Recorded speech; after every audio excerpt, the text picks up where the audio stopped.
Iniisip mo siguro sobrang mahal magpatato ng mga artist. Pero ang tunay na sining ay nagkakahalaga. Una, kinakailangan nilang bumili at mag-maintain ng kagamitan tulad ng tattoo machine, tinta, at mga karayom. Tapos may ilang taong ginugol sa pagsasanay ng kanilang sining at teknik. Ang magandang tattoo ay nangangailangan ng maingat na pagdedesenyo, paghahanda ng balat, pagdedetalye, at pagdidikit ng maraming layer ng tinta. Nakakapagod na trabaho ito.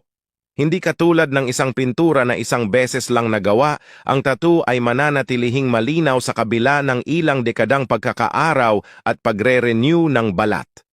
Kaya ang mga bihasang tattoo artist ay sumisingil ng pasahod na sumasalamin sa kanilang kaalaman at patotoo.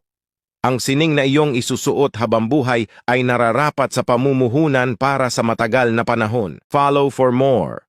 Salamat.